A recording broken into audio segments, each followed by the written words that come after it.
Hi everyone, tiger reserve of India का आज second part हम स्टार्ट करने जा रहे हैं। तो देखिएगा कि पहले हम प्रोजेक्ट टाइगर को समझने से पहले दो टर्म के बारे में हमें पता होना चाहिए, इन सितु कंजर्वेशन और एक्स सितु कंजर्वेशन। तो ये क्या होता है इन सितु कंजर्वेशन और एक्स सितु कंजर्वेशन, तो देख लेते हैं। मैंने लास्ट क्लास में बताया था कि यदि हमें टाइगर रिजर्व के कॉन्सेप्ट को समझना है तो हमें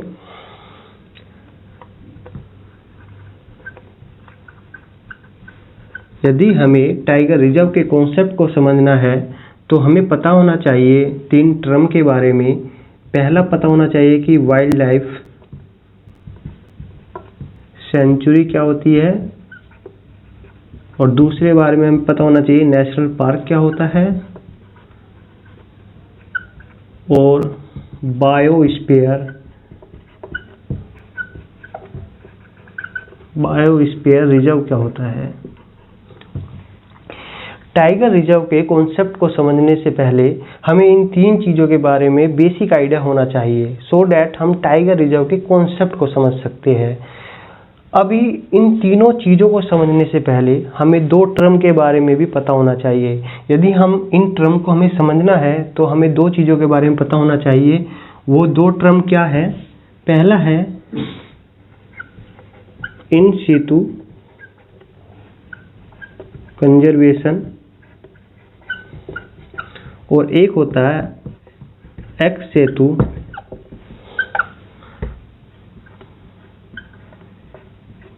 कंजर्वेशन।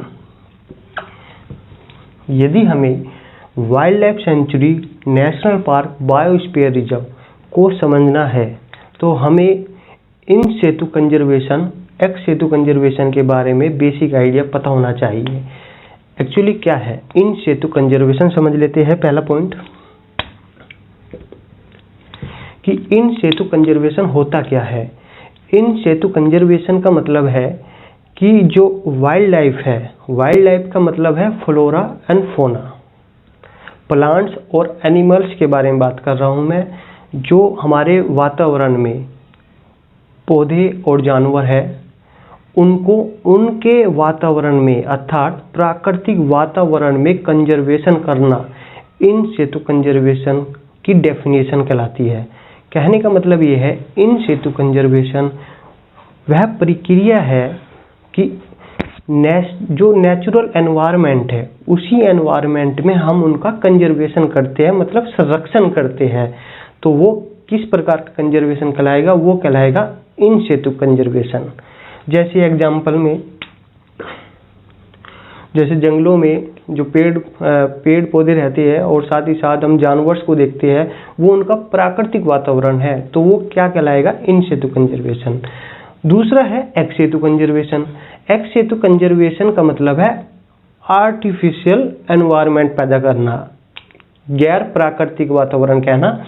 कि जब हम गैर प्राकृतिक वातावरण में flora and fauna, it means कि हम एनिमल्स और प्लांट्स का कंजर्वेशन करते हैं, तो वो कहलाता है एक्स सितु कंजर्वेशन।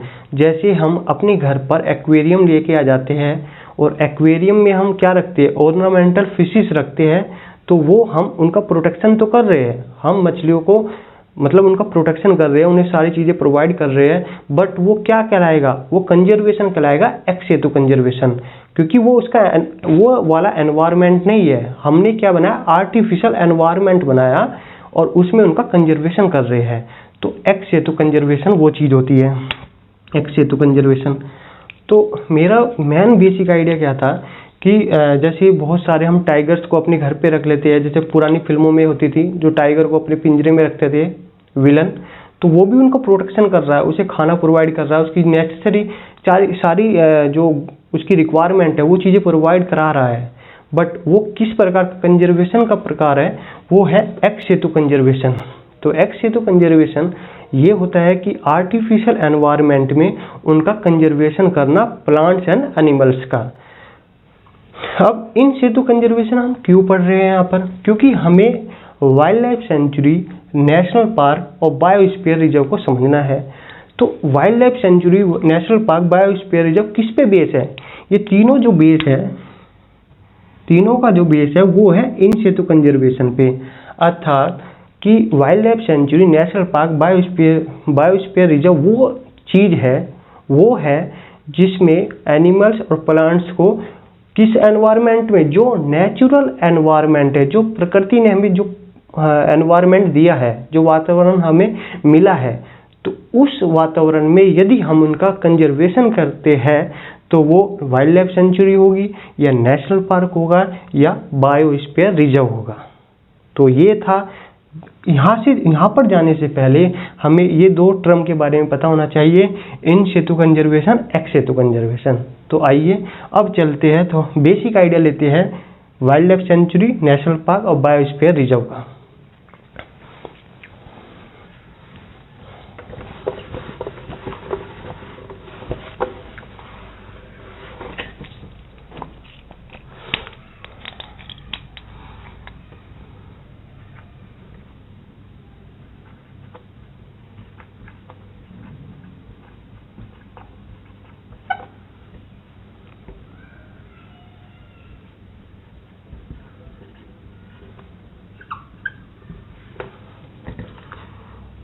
हम इनके बारे में डिटेल में स्टडी कर पा रहे होंगे जब हम इनकी सेपरेट क्लास प्रोवाइड करेंगे, बट यहाँ पर हमें टाइगर रिजर्व को कॉन्सेप्ट को समझना है, तो हम बेसिक एक आइडिया बना लेते हैं, बेसिक इनकी अंडरस्टैंडिंग समझ लेते हैं कि वास्तव में ये क्या चीज़ है, ताकि हम प्रोजेक्ट टाइगर के कॉन्सेप्ट को समझ सके।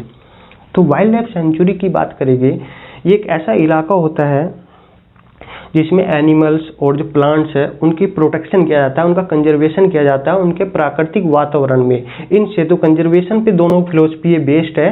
किस कंजर्वेशन पे? इन सितु कंजर्वेशन, अर्थात उनके प्राकृतिक वातावरण में। किसका प्राकृतिक वातावरण? जो हमारे एनिमल्स है और जो प्लांट्स है उसको प्रोटेक्शन करना, उनका कंजर्वेशन करना और उन्हें सारी चीज मुहैया करानी, प्रोवाइड करानी, वो क्या कहलाएगा? एक एरिया क्लासिफाइड करेगा गवर्नमेंट, और वो कहलाएगा जैसे वाइल्ड लाइफ सेंचुरी या नेशनल पार्क। अब इसमें हम ये देख लेते हैं कि इनमें क्या क्या चीज़, बेसिकली हमें ये जानना है कि इनमें डिफरेंस क्या है। यहाँ पर इस कॉन्सेप्ट को समझना है। तो वाइल्ड लाइफ सेंचुरी की बात करेंगे, यदि हम wild life sanctuary, national park में डिफरेंस देखेंगे तो ये क्या होता है, इसमें जो कानून होता है बहुत सख्त होता है नेशनल पार्क में, और जबकि यहाँ पर कानून थोड़ा सा मतलब फ्लेक्सिबल रहता है। और दूसरी चीज़ है इसमें, यदि हम ह्यूमन एक्टिविटी की बात करें,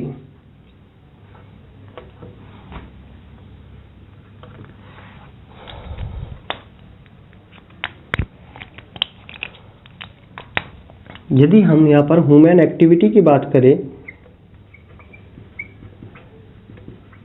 यदि वाइल्ड लाइफ सेंचुरी में हम ह्यूमन एक्टिविटी को देखते हैं तो ये क्या होती है, बहुत ही छोटे स्तर पर होती है।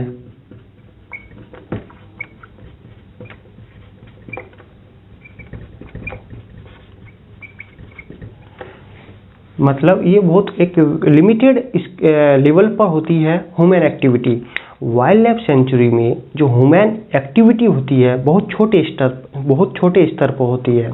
वाइल्ड लाइफ का मतलब यहाँ क्या है, ये वाइल्ड लाइफ से ही पता चल रहा है कि यहाँ पर वाइल्ड लाइफ को बचाना है, अर्थात फ्लोरा एंड फोना को बचाना है, प्लांट्स और एनिमल्स को बचाना है उनके ही प्राकृतिक वातावरण में। अब यहाँ हम इसके बारे में डिटेल में स्टडी कर पा रहे होंगे जब इनकी सेपरेट क्लास प्रोवाइड करेंगे, बट हमें कॉन्सेप्ट समझना है टाइगर रिजर्व का। तो हम थोड़ा मोटा मोटी जान लेते हैं कि wild life sanctuary, national park क्या होते हैं। तो ये एक वो एरिया होता है, क्लासिफाइड एरिया होता है कि इसमें हमें एनिमल्स, प्लांट्स को बचाना है, मतलब उनके नेचुरल एनवायरनमेंट में। तो इसमें देख लेते हैं, यदि ह्यूमन एक्टिविटी अलाउड होती है, वाइल्ड लाइफ सेंचुरी में ह्यूमन एक्टिविटी अलाउड होती है बहुत छोटे स्तर पर, मतलब वेरी लिमिटेड स्केल पर ह्यूमन एक्टिविटी की जा सकती है। किसमें? वाइल्ड लाइफ सेंचुरी में। इसमें क्या होता है, इसमें नो ह्यूमन एक्टिविटी,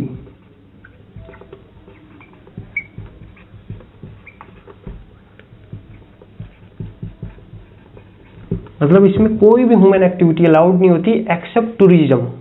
यहाँ पर क्या होता है,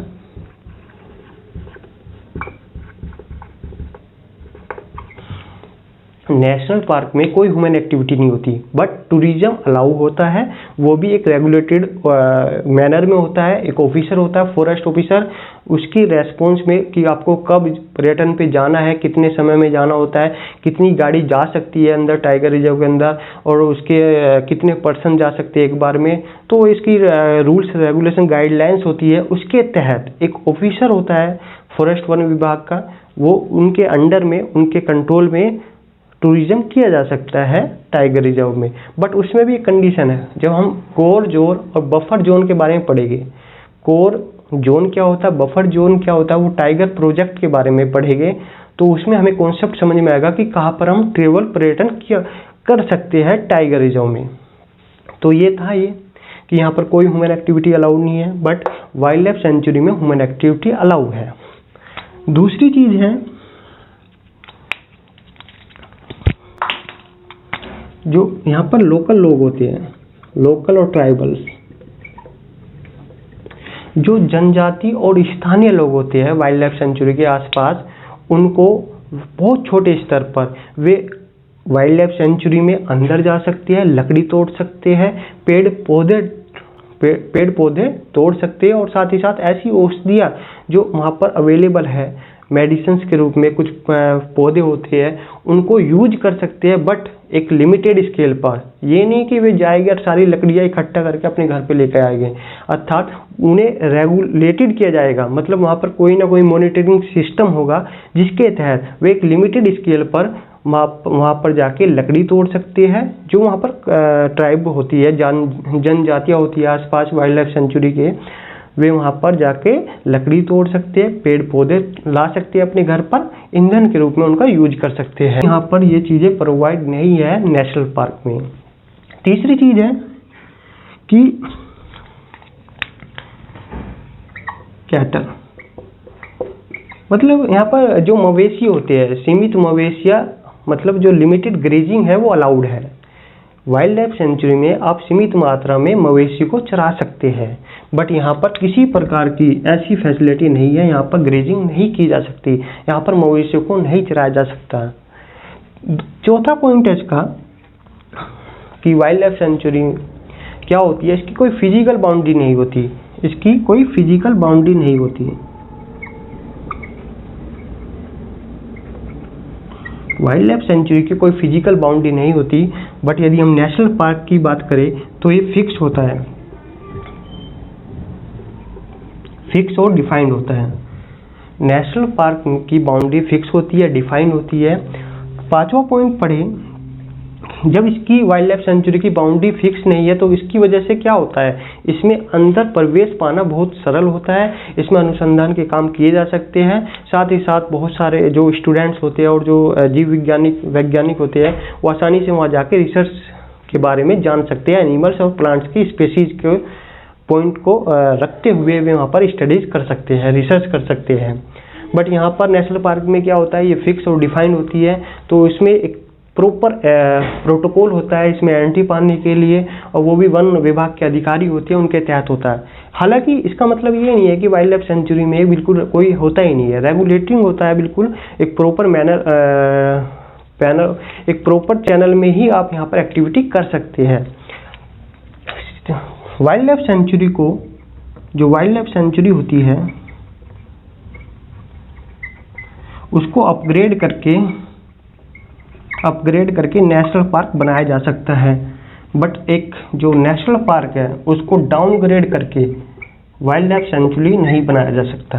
कहने का तात्पर्य ये है कि जो वाइल्ड लाइफ सेंचुरी होती है, वाइल्ड लाइफ सेंचुरी जो होती है उसको अपग्रेड किया जा सकता है, उसको नेशनल पार्क बनाया जा सकता है, बट एक नेशनल पार्क को डाउनग्रेड नहीं किया जा सकता। अर्थात नेशनल पार्क को आप क्या नहीं बना सकते, वाइल्ड लाइफ सेंचुरी नहीं बना सकते।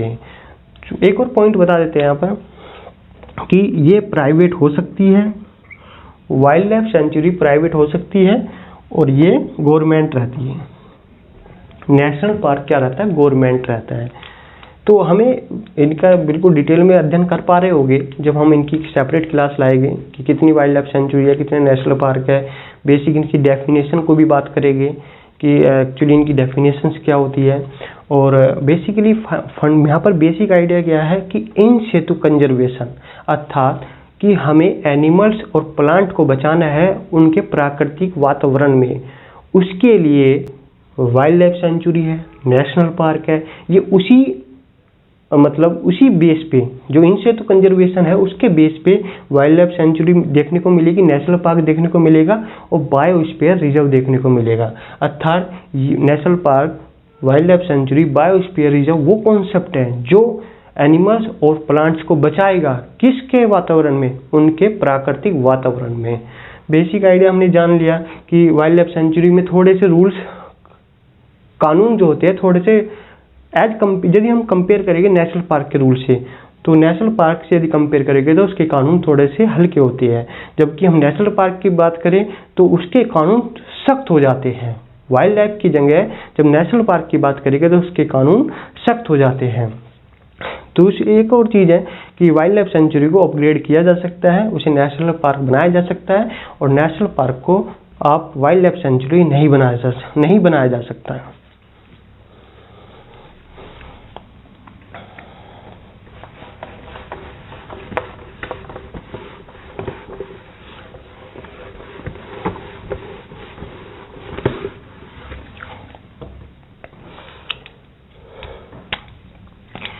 एक मोटा मोटी यहाँ पर बायोस्फीयर रिजर्व के बारे में भी जान लेते हैं।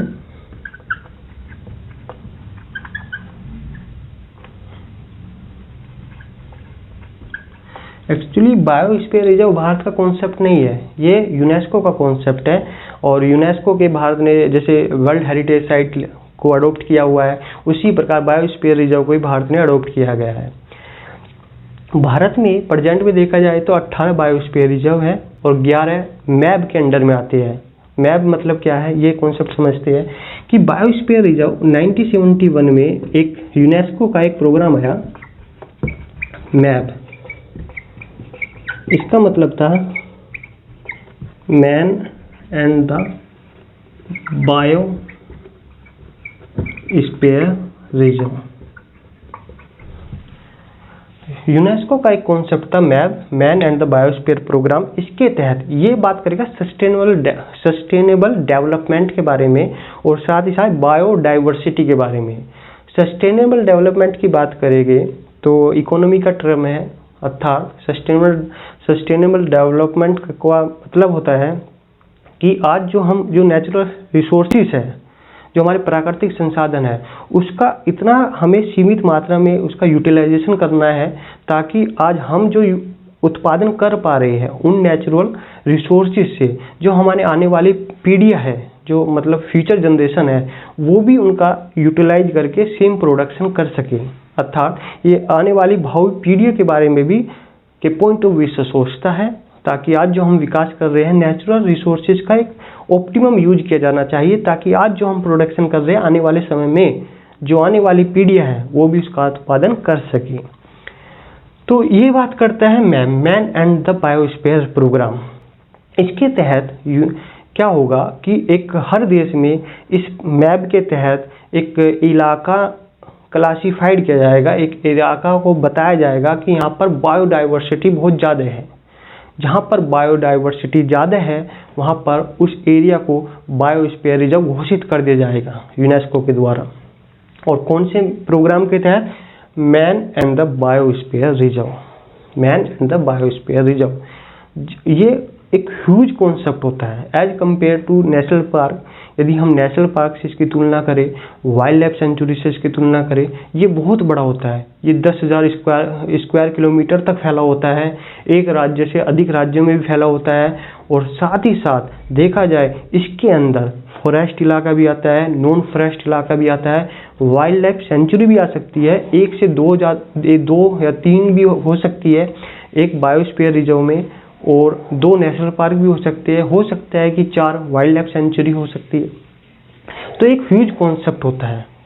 1971 में इस प्रोग्राम को स्टार्ट किया और पूरे वर्ल्ड में पहला जो बायोस्फीयर रिजर्व मिला वो मिला 1979 में, और भारत में 1986 में मिला पहला नीलगिरी बायोस्फीयर रिजर्व।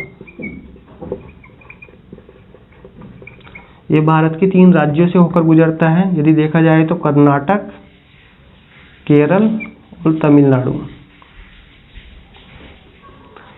मतलब इतना बड़ा होता है बायोस्फीयर रिजर्व, काफ़ी बड़ा होता है। एक बायोस्फीयर रिजर्व के अंदर वाइल्ड लाइफ सेंचुरी हो सकती है, नेशनल पार्क हो सकती है, फॉरेस्ट इलाका हो सकता है, नॉन फॉरेस्ट हो सकता है। तो इसका मतलब है ह्यूज कॉन्सेप्ट होता है। हम इसके बारे में डिटेल में अध्ययन कर पा रहे होंगे जब इनकी सेपरेट क्लास प्रोवाइड करेंगे। बट यहाँ पर क्या समझना है, हमें टाइगर रिजर्व के कॉन्सेप्ट को समझना है। तो ये भी इन सितु कंजर्वेशन पे बेस होता है। ये भी फ्लोरा एंड फौना को बचाता है उनके नेचुरल एनवायरनमेंट में, उनके प्राकृतिक वातावरण में। अब देखिएगा हम टाइगर रिजर्व को किस प्रकार से लिंक करते हैं इन तीनों चीज़ों से।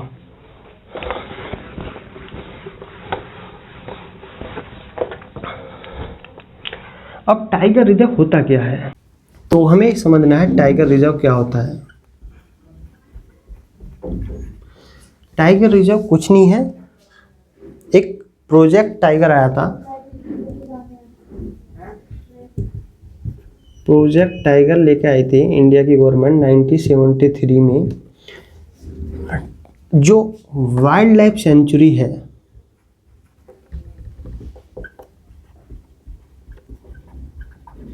वाइल्ड लाइफ सेंचुरी है या कोई भी नेशनल पार्क है, कोई भी नेशनल पार्क है, कोई भी वाइल्ड लाइफ सेंचुरी है या नेशनल पार्क है, यदि हम इनको इस प्रोजेक्ट के अंडर में लेके आ जाते हैं, यदि हम किसी वाइल्ड लाइफ सेंचुरी या नेशनल पार्क को प्रोजेक्ट टाइगर 1973 के अधीन में लेके आ जाते हैं, तो ये क्या कहलाएगा, ये कहलाएगा टाइगर रिजर्व। तो ये कहलाएगा टाइगर रिजर्व। अर्थात एक बार दोबारा समझ लेते हैं कि टाइगर रिजर्व जस्ट कुछ नहीं है। टाइगर रिजर्व क्या है कि जो वाइल्ड लाइफ सेंचुरी है या नेशनल पार्क है, यदि हम उसको प्रोजेक्ट टाइगर 1973 के अधीन में लेके आ जाते हैं, अर्थात यदि हम किसी wild life sanctuary national park को प्रोजेक्ट टाइगर 1973 के अधीन लेके आ जाते हैं, तो वो क्या कहलाएगा, वही नेशनल पार्क टाइगर रिजर्व भी कहलाता है। जैसे काजीरंगा का नेशनल पार्क है, वो क्या है, एक टाइगर रिजर्व भी है और वो वर्ल्ड हेरिटेज साइट भी है। तो बेसिकली कुछ नहीं है कि tiger reserve wild life sanctuary या नेशनल पार्क है। मोटा मोटी रूप से कहे तो टाइगर रिजर्व क्या है, या तो वाइल्ड लाइफ सेंचुरी होगा या नेशनल पार्क होगा। और ये नेशनल पार्क क्या है, वाइल्ड लाइफ सेंचुरी क्या है, ये इन सितु कंजर्वेशन पर डिपेंड है। अर्थात एनिमल्स और प्लांट्स को प्राकृतिक वातावरण में कंजर्वेशन करता है, अर्थात उनका क्या करता है, संरक्षण करता है। तो हमने पढ़ा यहाँ पर कि प्रोजेक्ट टाइगर मतलब टाइगर रिजर्व होता क्या है। तो बेसिकली हमें आइडिया मिल चुका है कि कोई भी वाइल्ड लाइफ सेंचुरी या नेशनल पार्क, यदि हम कोई भी wild life sanctuary national park को प्रोजेक्ट टाइगर के अधीन लेके आ जाते हैं, तो यही वाइल्ड लाइफ सेंचुरी या नेशनल पार्क टाइगर रिजर्व बन जाएगा, टाइगर रिजर्व कहलाएगा। क्या ये नाम परिवर्तन होता है या कुछ इसके एक्स्ट्रा बेनिफिट भी होते हैं? हाँ, इसके कुछ एक्स्ट्रा बेनिफिट होते हैं। यदि कोई भी नेशनल पार्क को हम प्रोजेक्ट टाइगर 1973 के अधीन लेके आ जाते हैं, तो उसके बेनिफिट होते हैं, क्योंकि ये सेंट्रली स्पॉन्सर्ड स्कीम होती है। इसको सेंटर स्पॉन्सर होता है इसका, अर्थात कि वो पैसा भी फंड करता है, पैसा ज़्यादा लगाता है ताकि जो कंजर्वेशन के काम है वो जल्दी से किए जा सके। तो इसके अलग से बेनिफिट होते हैं। तो हम डिटेल में जानेंगे जब हम अगली क्लास में मिलते हैं। हम यहाँ से स्टार्ट करेंगे प्रोजेक्ट टाइगर 1973, और इसमें हम जानेंगे कि NTCA क्या होता है और WPA क्या होता है, और वाइल्ड लाइफ प्रोटेक्शन एक्ट क्या होता है 1972, और इसकी स्टैच्यूटरी बॉडी के बारे में जानेंगे, WPA के बारे में। और साथ ही साथ यदि हम टाइगर को देखें, टाइगर IUCN एक रेड लिस्ट बुक जारी करता है जिसमें टाइगर को कैटेगरी में बांटा हुआ है कि कौन सा क्रिटिकली एंडेंजर्ड है, कौन सा एंडेंजर्ड है।